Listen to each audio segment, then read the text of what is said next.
markups by the time this effort is underway. But according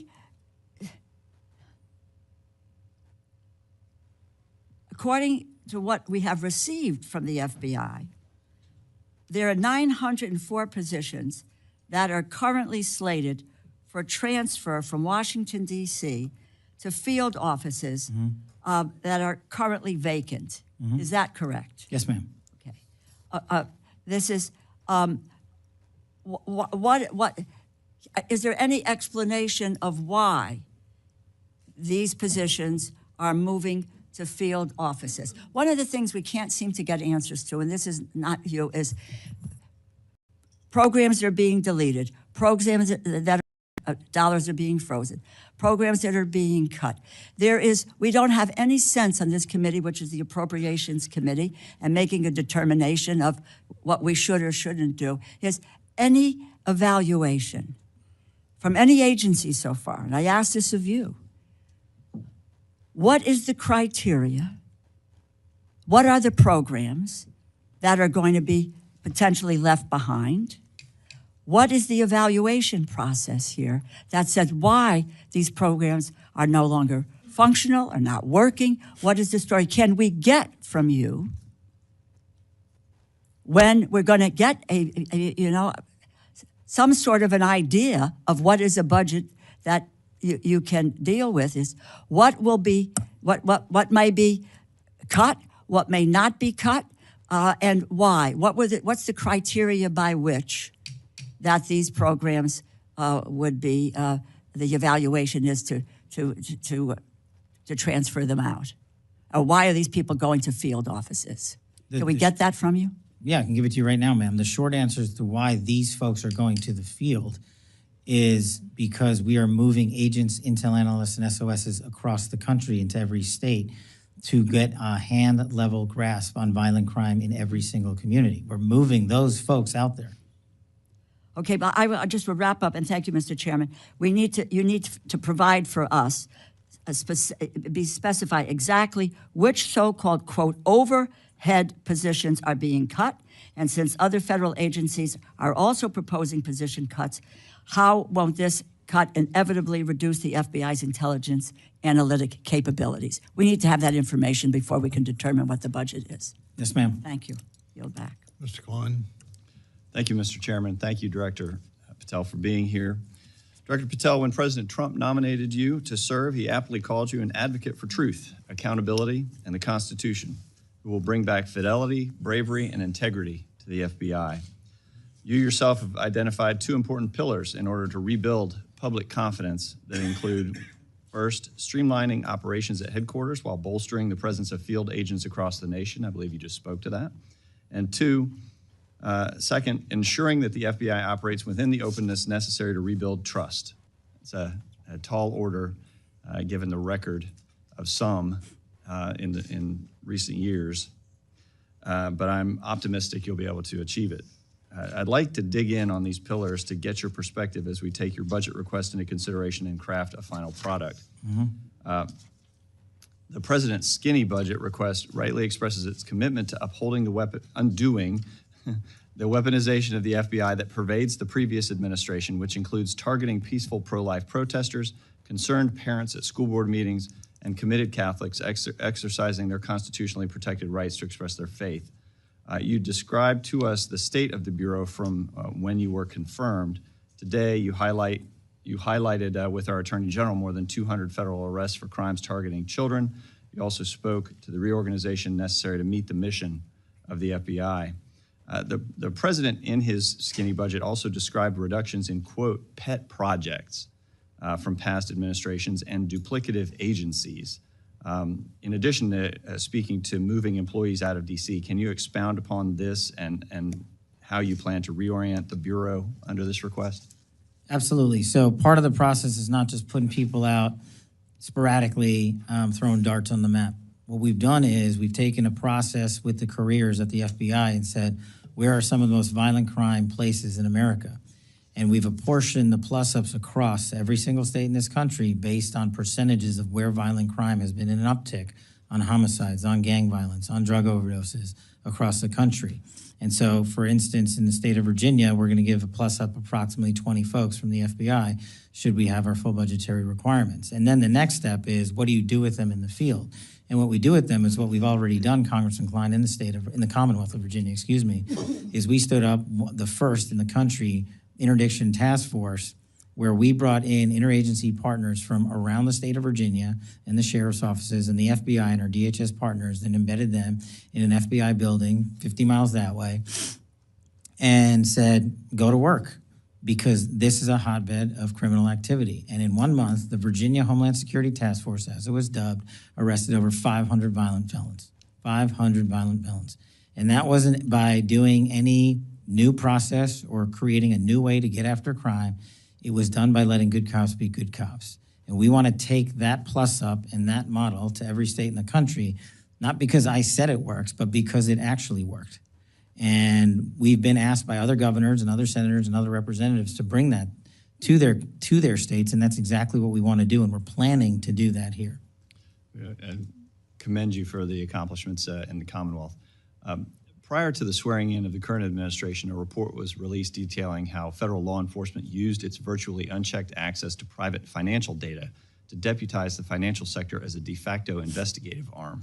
In particular, under your predecessor, the FBI manipulated the suspicious activity report filing process by encouraging financial institutions to file SARs based on names and other criteria shared by the FBI. This process appears to bypass the requirements of the Bank Secrecy Act and allowed the FBI and possibly thousands of other law enforcement officials to obtain warrantless access to Americans' sensitive financial data through a process known as FinCEN query. Additionally, it appears that though 27,000 federal officials are able to download BSA data onto their own internal agency systems outside the purview of FinCEN regulators through the agency integrated access program. You've been working well with the Judiciary Committee, where I also sit, to provide some transparency into the past actions of the Bureau before your tenure. Could you describe some of the work you've done on this to still achieve the major successes you've had on arresting violent criminals while preserving civil liberties of Americans? It's a balance that the FBI must strike every single day. To achieve the law enforcement capabilities, we've already talked about that, but to achieve the capabilities of restoring public trust and working with our overseers in Congress, we must actually work with our overseers in Congress. And every appropriate request for information we've delivered upon. And then it is up to the men and women in Congress to say, we need you to look at X, Y, or Z. We don't think this is working. Can you change this regulation or policy? I'm not the expert on all of it, but what I can do is provide you with every documentation, because you represent the men and women of America, and in my opinion, y'all are the custodians of the records that we hold, except in some very scarce national security instances. But we have provided, on a large basis, unredacted documentation for every appropriate request we've received, and we'll continue to do that because it allows us to work with Congress directly to improve the process and make sure there are no warrantless seizures of American persons' data. Thank you. Yield back. Mr. Iffy. Thank you, Mr. Chairman. Let me just follow up with where I think Mr. Klein left off. When I was on the Judiciary Committee last year, there was the 702 issue. It was a very close vote, but the compromise essentially was that we were going to continue to allow the FBI to do warrantless searches, and this is on the specific databases that are that there's access to, but in order to try and be preemptive with respect to terrorism or other types of efforts where you wouldn't have time to get the warrant.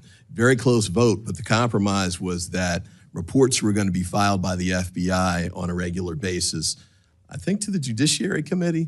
My understanding is we haven't gotten one yet, so I would encourage you to do that. And if you're not familiar with what happened during that era, I'd encourage you to take a look. It was one of the really most problematic scenarios the FBI had in the last 4 years. Mr. Patel, I'll tell you, I didn't support your nomination or your confirmation, but I appreciate what you're saying here today, especially the offer to work with us in trying to address a lot of these concerns. I think I appreciate what you said about your the budget issue, because if you're saying you think you need more than what the skinny budget's giving, I strongly agree. I was really concerned to see the $540 million plus cut to the FBI, and the rationale was that it was going to be, DEI school board meetings and gender ideology, and there's not $500 million worth of cuts related to that, regardless of how one might feel about whatever those issues were. And I really do believe that the FBI is the greatest investigative body in the world, and the strongest asset that you have are your team, your human resources there. And I think you said something about eliminating 1,100 positions and having to fire 13 more, that you didn't want to do that, but given potential budgetary impacts, you might have to do that. That would be horrible for the FBI, especially right now. So we certainly will work with you to protect your budget. A couple quick points with respect to your testimony. One concern that I did have was, there were some things that you really didn't touch on in your testimony.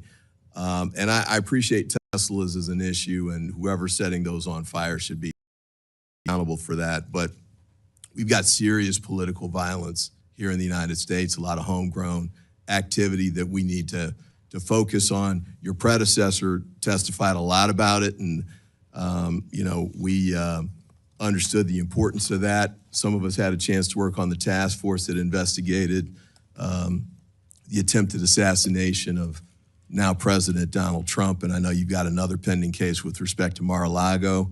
I think that might be one of the things you want to talk about, not just what happened then, but what's being done following up on that, because there continue to be issues. Governor Shapiro's house being set on fire was another horrific example of that. Also domestic terrorism with respect, you mentioned New Orleans in your oral testimony today, but that's the kind of homegrown terrorism issues that I think we need to focus on, and really only the FBI can get at that in the way that we need to have done. Brian Thompson, that assassination of the United Healthcare CEO was another example of that. The political violence or violent crime issue that you just mentioned a moment ago, I've got mixed feelings about the decentralization of your staff. I take the point that you want to make, and my only encouragement would be that you take it slow, especially with specialized positions to see. We did a mini version of this here in Washington, D.C., 25 years ago when we went to political neighborhood prosecution and policing. Some of it worked and some of it didn't. Some of the specialty units, like the homicide unit, needed to be re-centralized again because you needed that expertise, concentrated. And the current office, whether it's political integrity investigations, that might be one that you want to keep centralized. Civil rights is another one. So I hope you'll consider being careful about how you move forward with that.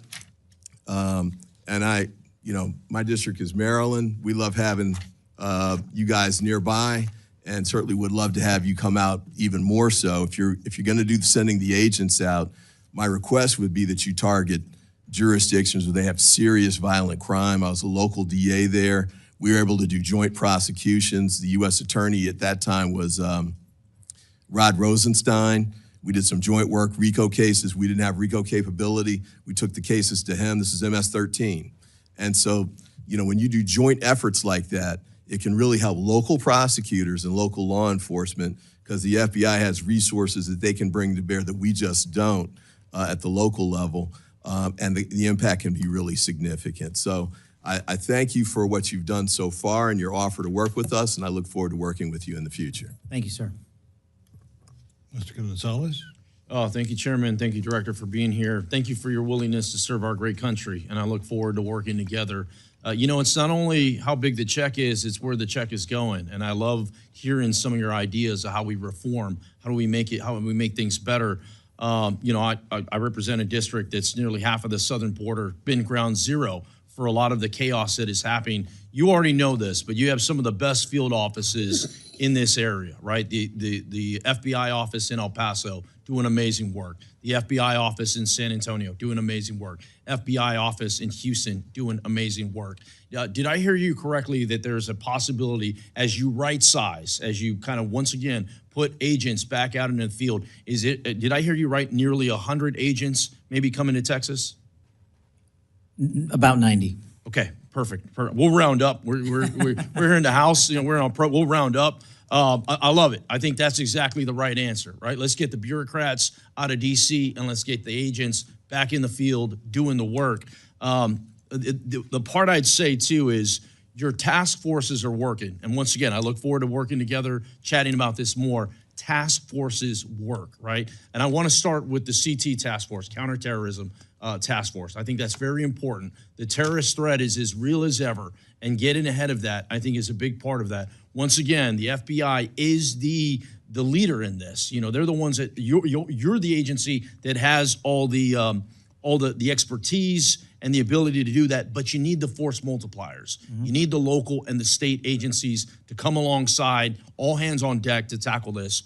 The other thing I want to highlight for you, and then I'd like to get your response, is these anti-gang task forces, another task force that I think have just done amazing work, specifically going after some of these criminal illegal aliens, right? These TDAs, these MS-13s, these gangs that are in our country, to the tune of yesterday, the Secretary of Homeland Security, Kristi Noem, you know, she told me there's over 600,000 known convicted criminal aliens in our country. Can you talk a little bit about the importance of the anti-gang task force? Thank you, Congressman. And you're right.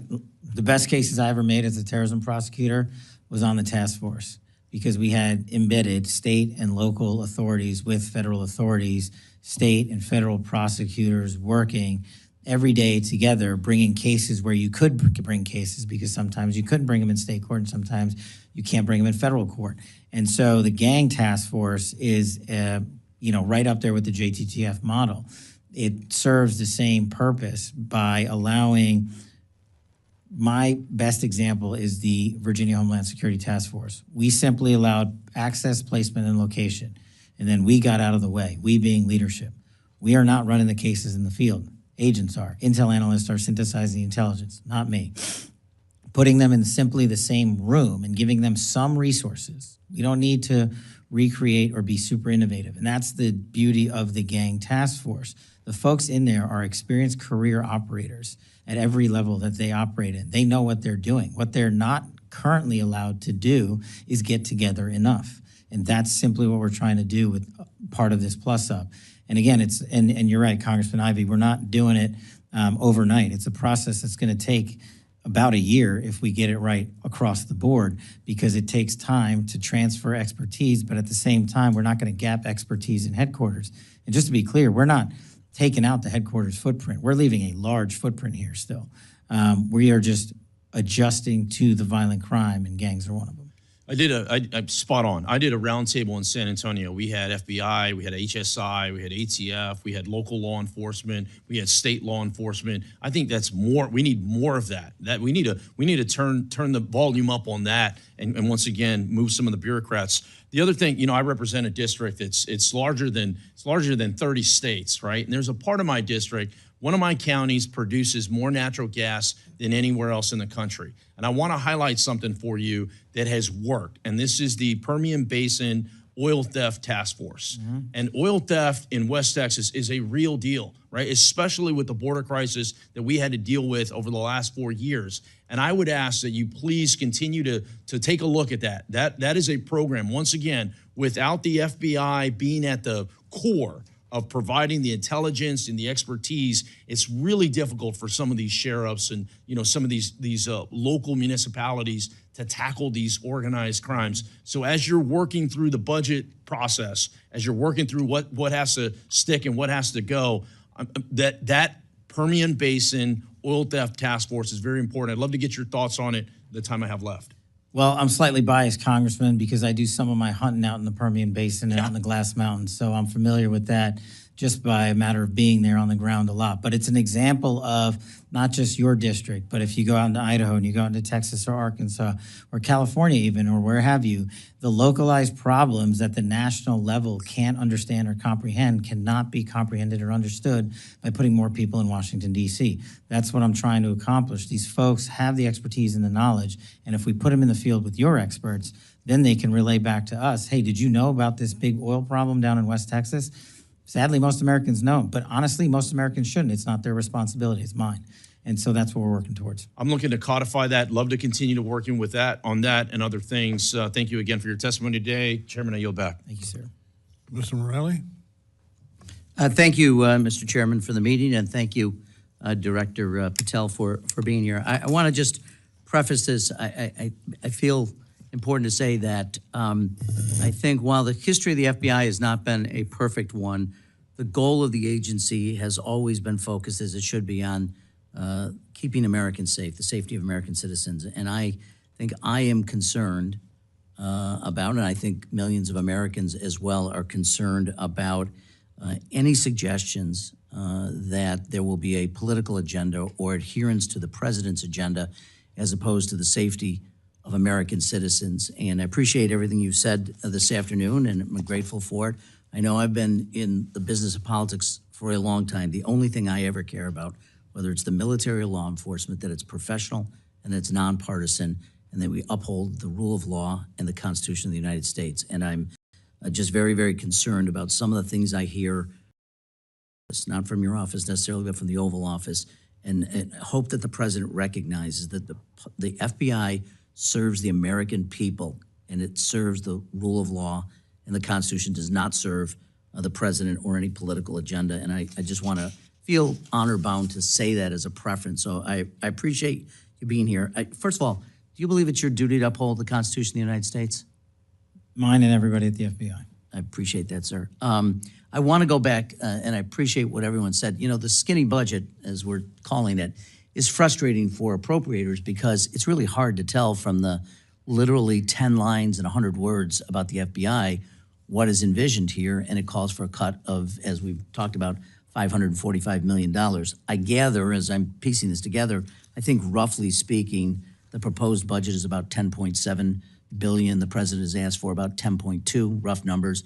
You're suggesting 11.2, which would be about a $500 million increase. And I think I share, as my colleagues do, some interest in, first of all, recognizing what that increase would be and how it would accrue to the benefit of the American people. Can you just quickly, and I have a couple of different questions I'd ask you, just tell me where you would focus that increase on, because I'm concerned about the proposed cut, and we have virtually nothing to go on here. Yeah, very quickly, just in the last 3 years, the FBI has, through budget cuts and CRs, left vacant 1,000 permissions approximately every year. So right now, while everybody thinks the FBI has 38,000 employees, we do on the books, we don't have 38,000 humans.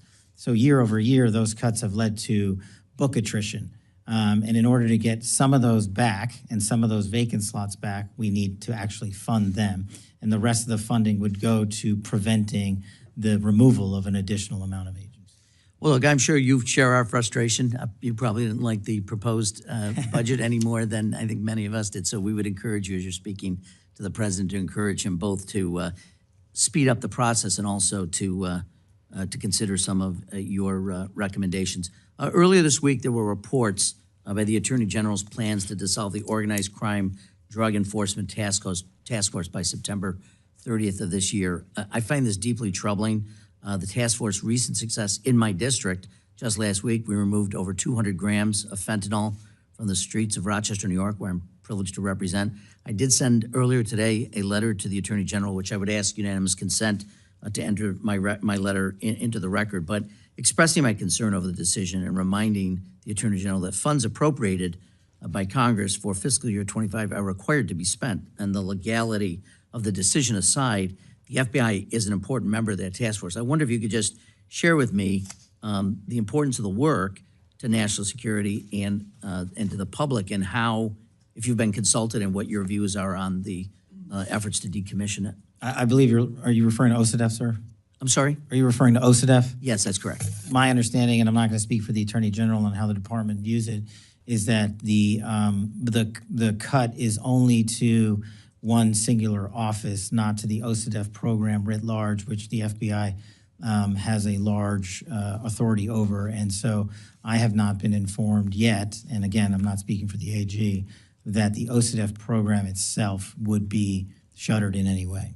Okay, we're getting it from news reports because we're not getting it from the department. It said a DOJ budget analyst at OCDEF, I think that's how you say it, would be zeroed out in the budget. And also, and I just note parenthetically that it brought in $2 billion in proceeds. It cost $500 million to run the program. So honestly, Good ROI. yeah, this is good ROI. So I'd love to come back to you if I could, or have further conversations with your office about it, because I would like to see it continue. I think it does amazing work and is well worth the investment that we make. So again, thank you for being here, sir. No problem, sir. Mr. Alford? Thank you, Mr. Chair. Appreciate that. Director Patel, good to see you again. Thank you for being here. How many employees currently work for the FBI? It's approximately 35,000-ish. About 13,000 special agents, When we're full up, we're not quite. 3,000 intelligence analysts, Yes, sir. 19,000 professional support staff. Yes, sir. Is that about right? You say that you have eliminated 11,000 employees. Is that correct? No? No, sir. I think How many people have been let go from the FBI? I don't believe I fired anybody. No one has been, but you could be firing up to how many? Well, I could if I would be forced to remove an additional 1,300 employees if we go along with the budget that's out right now. So that's where the $545 million in cuts would come from. Right, and just real quick, so a large portion of that also, people ask why we don't have that in our coffers currently. It's because there was a 2%, and rightly so, pay raise. So we used a lot of funding that we received in the last cycle to make sure everybody got paid what they need to get paid. Were there any deferred resignations? from the FBI? I believe a number of individuals have taken the program offered by the Justice Department. Would hiring or firing have anything to do with loyalty to the President of the United States? No, Would retribution have anything to do with any hiring or firing decisions? none whatsoever, sir. Would retaliation have anything to do with any hiring or firing positions? No, sir. The fentanyl crisis is very real. I had a friend who's lost 2 sons in the last 3 years to fentanyl poisoning. I prefer to call it poisoning because that's what's happening. China, Mexico, poisoning our young people, killing some 300 on average a day in America. We've discussed this before a couple of weeks ago. With the southern border almost 94% secure now, the attention is turning towards the northern border. Would you care to expound on that, please? I could talk about this for a long time, but I'll keep it short. Basically, if you look at last year versus this year, our enemies and adversaries, as I said in the beginning, are adapting and have gotten smarter. So a lot of the CCP processors of fentanyl precursors are no longer going to the narco traffickers down south. They're going down there into terrorist organizations and shipping it up north. They're making it in Canada, and then they're dumping it down here. Why? Because of the tyranny of distance. We've got a lockdown on most of the southern border. And just to highlight for you the known or suspected terrorist statistics in entering this country illegally, last year was about 350. The overwhelming majority of them came in from the northern border. This year, we're on par right now with about known or suspected terrorists entering the country from the northern and southern border, and it's about 45 each. So it's not just drugs that are coming in, but it's those looking to do harm on our way of life. How do we counter that? We need a literal full government approach, across the board, state level wide approach, but we also need to take our adversaries more seriously overseas and not fall to the traditional position that if we're successful in one area, they won't adapt. They always do. You mentioned earlier in your testimony and some answers to previous questions about relocating personnel to the interior of America, getting them out of Washington, D.C. How many would be going to the Kansas City regional office? Approximately 37 positions to Missouri, 33 to Kansas City, 1 each to Topeka, Wichita, Jefferson City, and 2 to Springfield. And why are they needed there? You said that you're sending these to the most violent places, I believe was a quote. So I didn't decide that. I asked the people at the Bureau who've been doing this job for 20 plus years, tell me where we need to send agents, intel analysts, and SOSs. And these are the places they told me to send them and why. Because of the proportion of violent crime per capita in those regions needs to be covered down on. And that's not to say, and I don't want to say Kansas City has an explosion in and of itself, it's violent crime, but Kansas City covers down on a large area in Missouri and its surrounding states that have an explosion in violent crime, and that's why we're sending them there. Do we have the facilities to accommodate these personnel moving out into the regions? You do. Been a lot of conversation about a new FBI headquarters. With the 30 seconds left, I know that you have an idea of moving the headquarters to the Reagan building. Is that correct? We're currently in the process of reviewing options to keep the FBI within Washington, D.C., but we will most certainly be leaving the Hoover building because it is simply unsafe for the FBI personnel. Director, thank you for your service. I yield back. Ms. Dean? Thank you, Chairman Rogers, Ranking Member Meng, Chairman Cole, Ranking Member DeLauro. And thank you, Mr. Patel, for your testimony and for being here today. I've been looking at the President's 120-word FBI budget request, the so-called skinny, I'll call it Ozempic request, that states that, quote, the undoing of the weaponization of the FBI is one of the administration's top priorities. The weaponization of the FBI that is something that deeply concerns me. It should concern all of us. And yet, since taking office, President Trump has been on war. He has targeted individuals, universities, law firms, with executive orders to cut them out or to make them come under his will. He has used ICE to disappear U.S. citizens without due process. And he's fully ignored a unanimous Supreme Court order, and then over the weekend wasn't sure if he was obligated to uphold the Constitution of the United States. In your book, your recent book, Government Gangsters, you include an appendix with a list of names that people have referred to as an enemies list. Now, I know you will claim it's just an appendix, not an enemies list. So let's focus on how the president sees it, on what the president calls it. And you proudly display his quote on the front cover of your book. The president calls this a brilliant roadmap, a blueprint. And I have not even raised your storied children's book, The Plot Against the King. It concerns me how many people from this blueprint have been targeted with executive orders and FBI investigations.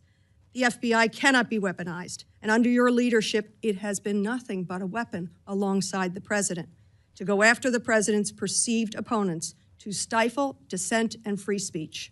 A few weeks ago, as we saw through a social media post that you quickly deleted, the FBI arrested a judge in Wisconsin for correctly asking ICE officials if they had a judicial warrant instead of an administrative warrant, which they did not have. Despite this judge following the law, on the morning of April the 25th, the FBI arrested the judge in an escalation of the weaponization of the FBI under your leadership. Let me be clear. A functioning democracy does not lock up judges. I am gravely concerned about the utter lack of independence of the FBI and its weaponization under your leadership. I am concerned that the president is using this book, your book, as a blueprint, as he has said. It's a blueprint for revenge. And I am concerned that your eagerness, a childlike giddiness to carry out the president's revenge tour, you've shown yourself to be unserious in your statements before you were sworn in and some after. You've shown yourself unfit to lead this important agency. I was an impeachment manager for President Trump's second impeachment. It was a sad, solemn duty. And so I wanted to ask you about that. Mr. Patel, as you and the president continue to weaponize and investigate his perceived enemies, as you follow this blueprint, when can I, a former impeachment manager, expect the FBI at my door? Ma'am, you want to know who was targeted by a weaponized FBI? Me. You want to know how and why? Well, you want to know what I'm doing to fix it? That. Let me move on. Well, you should read the book because there's no enemies list on that book. So there are people that violated their constitutional obligations and their duties to the American people, That's good. You and they gave were them due rightly process. called out. I'm And changing you should topics. give that book to every one of your constituents so they can read about it. I won't be doing that. That's their loss. During your Senate confirmation hearings, you repeatedly denied having any involvement as a private citizen in the firing of FBI officials who engaged in the prosecution against January 6 insurrectionists, the violent rioters who beat and killed Capitol police officers, and whom you referred to as political prisoners. Since then, multiple whistleblowers have come forward, and we know that you likely committed perjury. At the same hearing, you claimed you were not familiar with Stu Peters an anti-Semitic Holocaust denier, despite the fact that you appeared on Mr. Peters' podcast 8 separate times. 8 times, and you claimed not to recall. Mr. Patel, my second question is, should we worry more about your memory or your veracity? We should worry more about your lack of candor. You're accusing me of committing Veracity? perjury. Tell the American You people didn't how tell- I broke the law and committed a felony. You did. Have the audacity to actually No, put the all facts right, then forward the answer is instead of both. lying for political banter so you can have a 20-second answer donation hit. The answer is both. I believe that the The men answer and is women of you're the failing, speak. not I me. will play my time. Go ahead.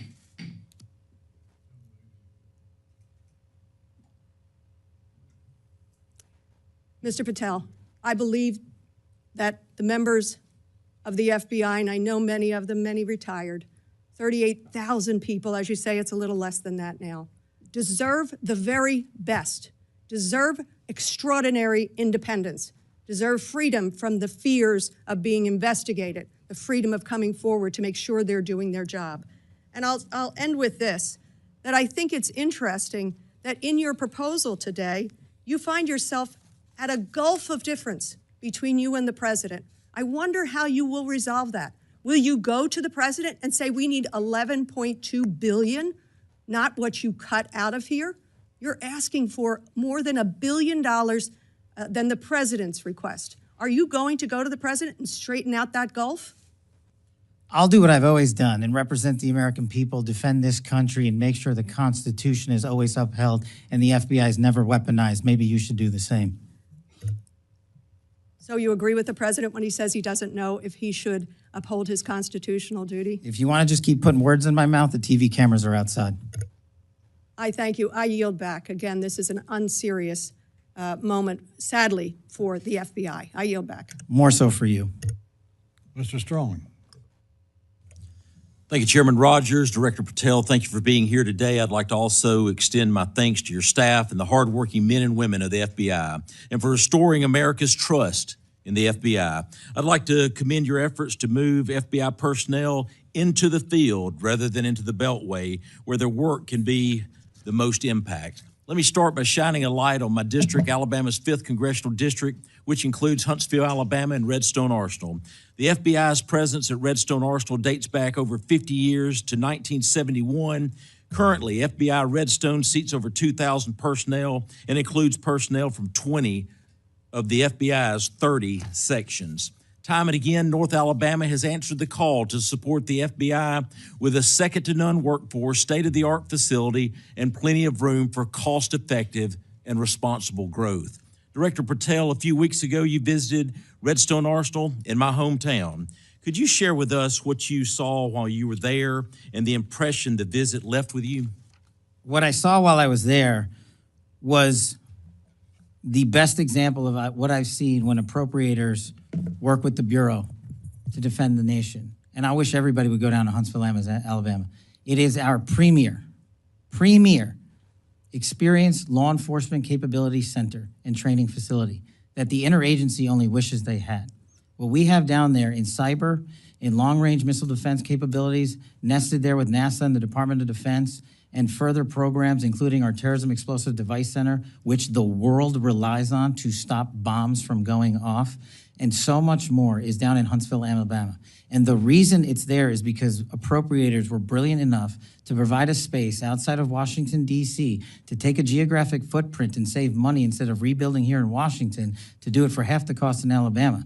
And that's why we're moving 500 FBI employees this year to Huntsville, because the technical expertise they possess, and we do not want to remove from the FBI, is nested in Huntsville and not Washington, D.C. And in order to train the future men and women of the FBI, the DHS, the DOD, and every other intelligence agency we have, they're already asking us, when do we get to go to Redstone? So I encourage everyone to go down there.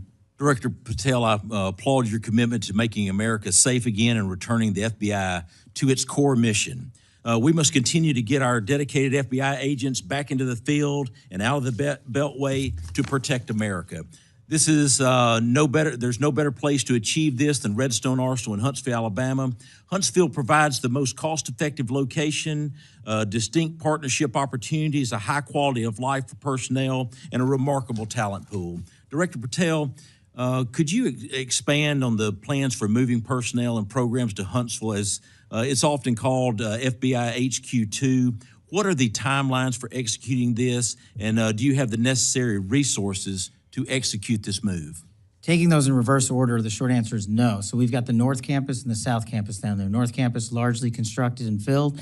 The South Campus has been, the land has been leveled and the plots have been mapped out.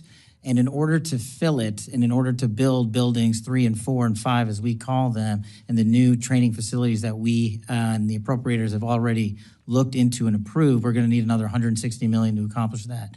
And once those buildings are built in the next 3 years, we will move another 13, maybe it's 1,400 employees down to Huntsville, because again, we are not removing them out of Washington, D.C. to remove them. We need a place that allows their skill set to be met. And it's not in Washington, D.C., and tragically, it's not in Quantico either. I wish it were, because then we wouldn't move them.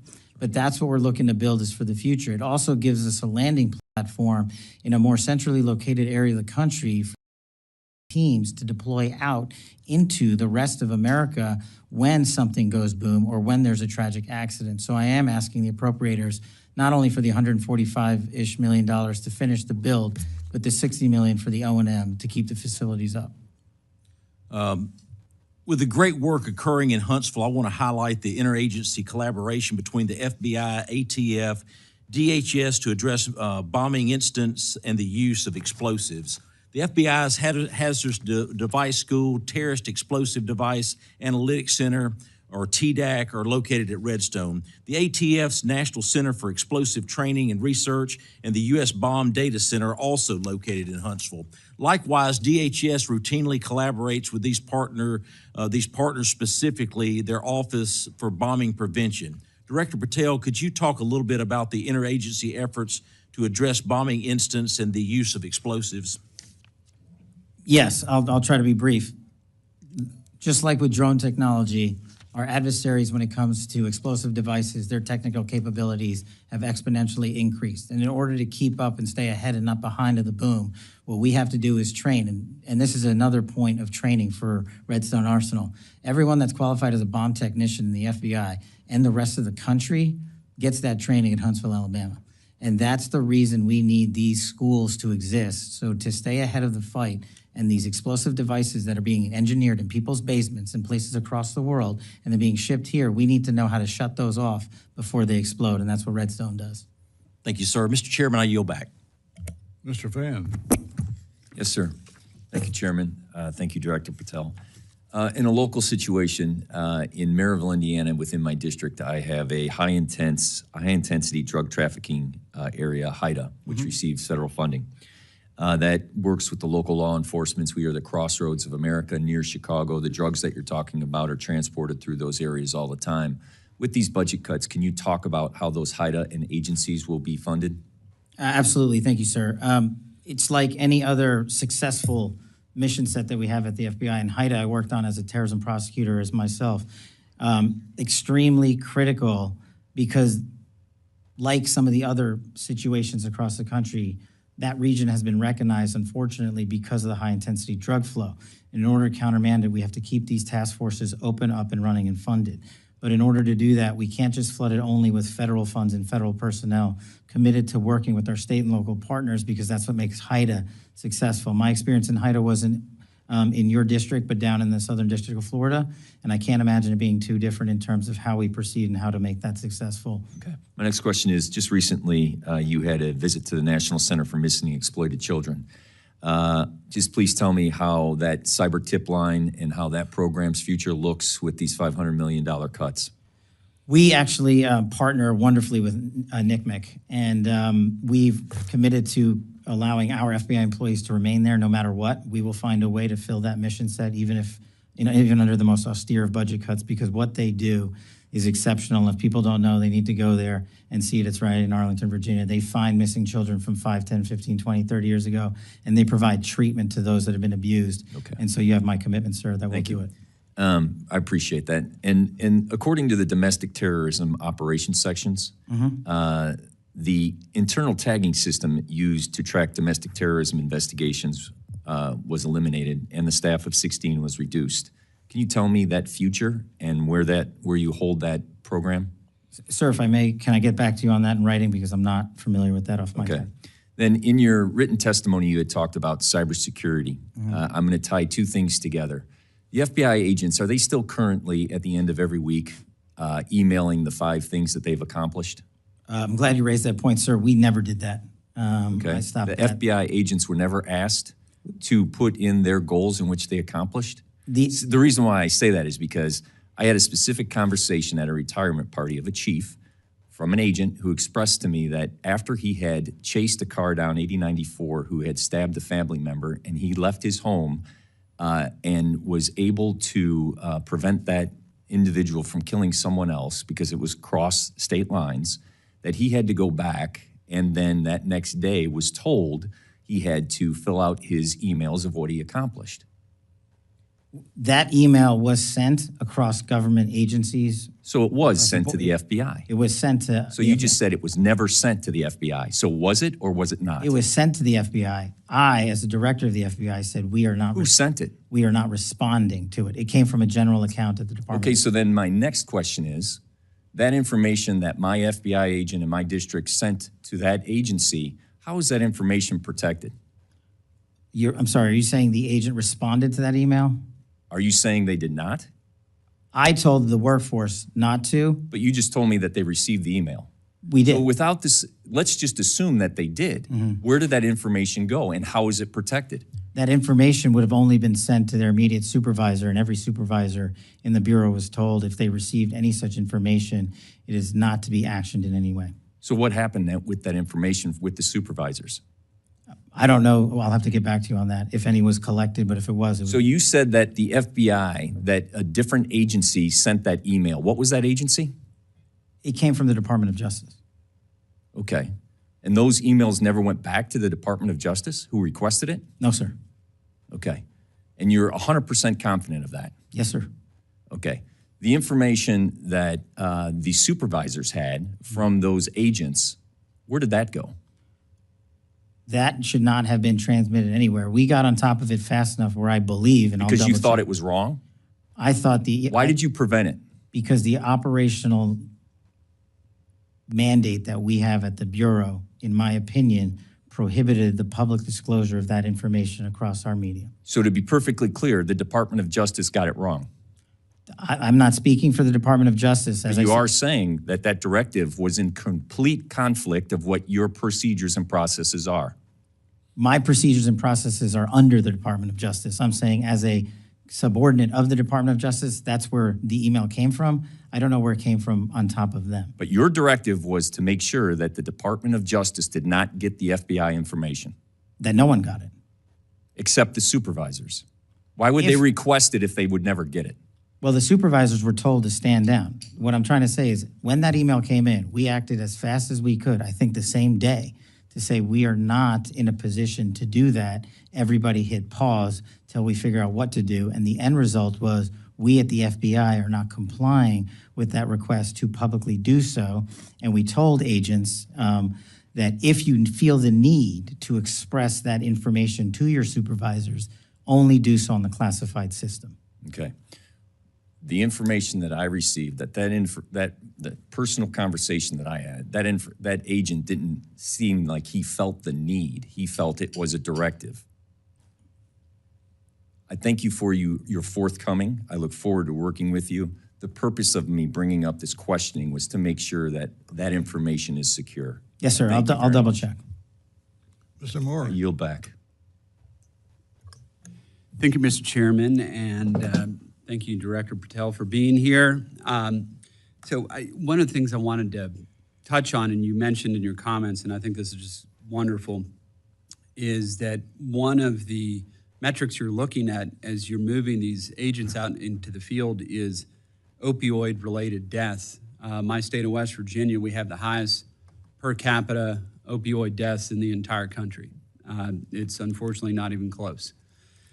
And as you're moving these agents out of Washington and out into the field, I believe you recently toured our CGIS building there in Clarksburg, West Virginia, which I think is a great facility, which is in my district. And is that facility going to receive any additional FBI personnel? Thank you, Congressman. Yeah, touring CGIS was an incredible opportunity for me to understand what I don't think most Americans and most of the world doesn't. The reason we are able to technically relay information on a live-time basis throughout the country and throughout the world is because of the Criminal Justice Information System hubbed in West Virginia and all its subordinate capabilities. And what we want to do is expand a little bit of footprint out there because we have so much land already paid for. And so, yes, in my move to shift resources outside of Washington, D.C., I would envision going more, not just to CGIS, though. The state of West Virginia would also receive a plus-up of 8, at least, employees, should I get the budgetary requirements. And then you mentioned, and there's 1,000 acres out there at CGIS. It's quite large. Is there additional resources that you need to be able to build out there at CGIS? Well, unlike Congressman Strong and Redstone, I don't have a prior proposal that began new building construction in OMB. So we would need that. We've got the space for it, we've got the footprint for it, and we have already the manning to move into it. And what we have is aging systems that are aging out in Washington, D.C. and the NCR that either would have to be upgraded here at a monumental expense or moved right out to West Virginia. And you wouldn't know this off the top of your head, but perhaps you could come back to us what that number looks like in terms of being able to expand that footprint, what that appropriation would have to be for you to be able to expand the footprint out there in Clarksburg at CGIS. Sorry, I could get back to you on that in writing. Yeah, that would be great.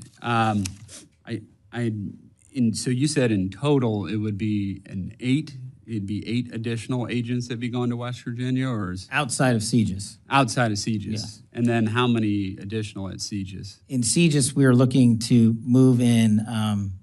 The problem is almost every seat in CGIS is filled. Oh, okay. So that's the issue we're running into because we've maxed out our spacing there.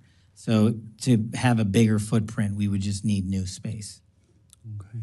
And Mr. Chairman, if it's appropriate, maybe perhaps we could engage in a conversation to identify, if appropriate, some additional resources to help Director Patel seat these individuals, since we don't have the space currently out at CGIS. We got the acreage, we got 1,000 acres out there, but we just don't have that. So maybe that's something you could follow up with the chairman Yes, and sir. his staff with. Happy to. I yield back, Mr. Chairman. Thank you. Mr. Clyde. Thank you, Mr. Chairman. First, FBI Director Patel, thank you for being here today. As we all know, during the 4 years of the Biden-Harris administration, the once greatly respected FBI had been increasingly politicized and weaponized, drifting further from its core mission, and that is to protect and defend all American citizens. And Director Patel, I know you've been very new in the position, just a couple of 2-3 months, and you have a difficult task ahead of you. But I am very pleased and thankful for your confirmation, as I believe you are one of the best things that has happened to the FBI in at least the last decade, maybe 2 decades. Under the Biden-Harris administration, we saw the FBI weaponized against conservative ideologies, and more specifically targeted former President Biden's chief political rival, now President Donald Trump. Since President Trump first announced his candidacy in 2016, corrupt actors within the FBI unfairly targeted him, beginning with illegal surveillance of his campaign and administration based on a now debunked dossier funded by Hillary Clinton's campaign, leading eventually to the unprecedented armed raid by the FBI on his home in Mar-a-Lago. This politicization extends beyond President Trump. The FBI under the Biden-Harris administration also acted against the First Amendment rights of everyday Americans. Armed agents raided the home of pro-life activist Mark Houck, pointing weapons at his family over a peaceful protest. Whistleblowers also revealed that the FBI's counterterrorism division labeled concerned parents as potential threats, simply for opposing radical gender policies in schools.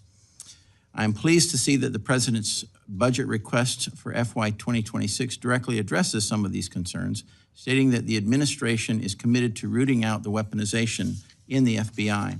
So Can you outline for me the steps that the FBI is, or that you are taking to restore the FBI's credibility and ensure that it operates in a nonpartisan, impartial agency committed to protecting the rights and safety of all Americans? Thank you, Congressman. What we're doing is the results we're seeing in Georgia, in Atlanta, specifically are working. And the baseline is simple. The field level agents and intel analysts